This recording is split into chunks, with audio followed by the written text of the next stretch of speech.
டிமார்ட்ல வந்து பாத்தீங்கன்னா நம்ம வாங்கிட்டு வந்திருக்கிற பர்ச்சேஸ்ல இது வந்து பாத்தீங்கன்னா பார்ட் 2 வீடியோவா வரும் உங்களுக்கு. ஏன்னா வந்து பாத்தீங்கன்னா ரொம்ப லென்த்தாலாம் நான் கொண்டு போல.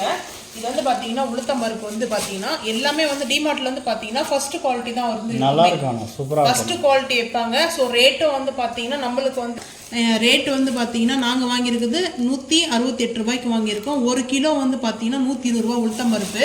ஆனால் ஃபர்ஸ்ட் குவாலிட்டி சூப்பராக இருக்கும். அதுக்கப்புறம் பார்த்தீங்கன்னா வேர்க்கடலை ஃபர்ஸ்ட் குவாலிட்டி சூப்பராக இருக்கும். வந்து பார்த்தீங்கன்னா புதுசாக இருக்குது பாருங்கள் அந்த வேர்க்கடலை. அதாவது 180 ரூபா 190 ரூபா.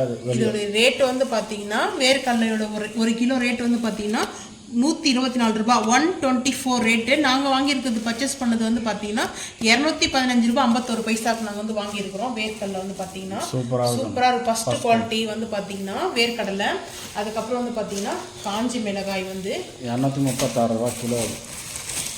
காஞ்சி மிளகாய் வந்து பார்த்தீங்கன்னா ரெட் சில்லி வர மிளகாயும் சொல்லலாம், ரெட் சில்லின்னு காஷ்மீரி சில்லி மாதிரி இருக்குது. ஆனால் நல்லா ரெட்டாக இருக்குது பாருங்க. இந்த மாதிரி ரெட்டாக இருக்கிற மிளகாய் தான் வந்து வாங்கணும். ஃபர்ஸ்ட் குவாலிட்டி வந்து ரேட் வந்து பார்த்தீங்கன்னா இது வந்து பார்த்தீங்கன்னா 1 கிலோ வந்து 236 ரூபா பண்ணது வந்து பார்த்தீங்கன்னா 101 ரூபா 48 பைசாக்கு பர்ச்சேஸ் பண்ணிக்கிறோம். அடுத்து பார்த்தீங்கன்னா இது பிரியாணி அரிசி. இது வந்து பாஸ்மதி ரைஸ் தான் நம்ம சொல்லணும்ல, இந்தியா கேட்டில் வரும். ஸோ இந்தியா கேட்லேயே அதே மாதிரி தான் பாஸ்மதி ரைஸ் சொல்லுவோம். ஸோ இந்த இதுதான் வந்து பார்த்தீங்கன்னா அதுதான் வந்து அவங்க மூட்டையாக வச்சுருக்காங்க. இது வந்து பார்த்தீங்கன்னா மூட்டையாக இருக்குது. இது வந்து பார்த்தீங்கன்னா ட்ரம்மில் கொட்டியிருப்பாங்க.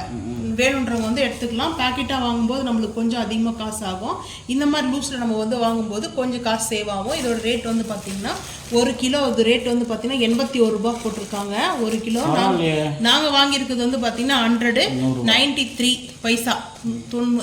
இது வந்து பார்த்தீங்கன்னா 1 கிலோவை 81 ரூபா ரேட்டு. ஆனால் வந்து பார்த்தீங்கன்னா சூப்பராக இருக்குது. வந்து பார்த்தீங்கன்னா இந்த ரைஸ் வந்து நம்ம எப்படி இந்தியா கேட்டு வாங்குமோ சேம் அதே மாதிரி தான். அதுக்கப்புறம் வந்து பார்த்தீங்கன்னா இது வந்து மைதா மாவு வந்து வாங்கிட்டு வந்தோம். மைதா மாவு எதுக்காகனா நம்மளுக்கு எப்பாச்சும் பரோட்டா வேணும்னா செஞ்சுக்கலாம். அப்படியே சப்பாத்தியில் வந்து இன்னும் சாஃப்டாக வேணும்னா கொஞ்சம் சக்கி ஆட்டா அது கூட சேர்த்து 2 கப்பு ஆட்டா 1 கப்பு இல்லை 1/2 கப்பு வந்து பார்த்தீங்கன்னா மைதா போடும்போது அந்த சப்பாத்தி ரொம்ப சாஃப்டாக இருக்கும். ஸோ அதனால் வந்து பார்த்தீங்கன்னா ரொம்ப மைதா எடுக்கக்கூடாது, கொஞ்சமாக எடுத்துக்கணும். அதுக்காக தான் வந்து மைதா நான் வந்து பார்த்தீங்கன்னா பரோட்டாவை செஞ்சுக்கலாம் ஒரு நாளைக்கு அப்படின்னு சொல்லிட்டு வாங்கினா. 1 கிலோ வந்து மைதாவோட ரேட் வந்து பார்த்தீங்கன்னா 49 ரூபா. நாங்கள் பர்ச்சேஸ் பண்ணது ரேட் வந்து பார்த்தீங்கன்னா நாங்கள் பர்ச்சேஸ் பண்ண ரேட் வந்து 61 ரூபா 45 பைசா. இதுதான் வந்து பார்த்தீங்கன்னா நாங்கள் வந்து இப்போ வாங்கிட்டு வந்தது. அடுத்து வந்து பார்த்தீங்கன்னா நம்ம பெட்டு வாங்கிட்டு வந்திருக்கோம். அந்த வீடியோ பார்த்துக்கலாம். ஸோ அது வந்து எபிசோட் 3 வரும் உங்களுக்கு. ஏன்னா பார்ட் 1 பார்ட் 2 பார்ட் 3 பார்ட் 4 வரைக்கும் வரும். டிமார்ட்டுது ரொம்ப லென்த்தாக எடுத்துகிட்டு போல எல்லாமே கொஞ்சம் ஷார்ட்டாக வந்து நான் மறக்காமல் லைக் பண்ணுங்கள், ஷேர் பண்ணுங்கள், சப்ஸ்கிரைப் பண்ணுங்கள், பெல் ஐக்கான் வந்து கிளிக் பண்ணுங்கள், மறக்காமல் சேனல் வந்து ஃபாலோ பண்ணுங்கள். தேங்க்யூ.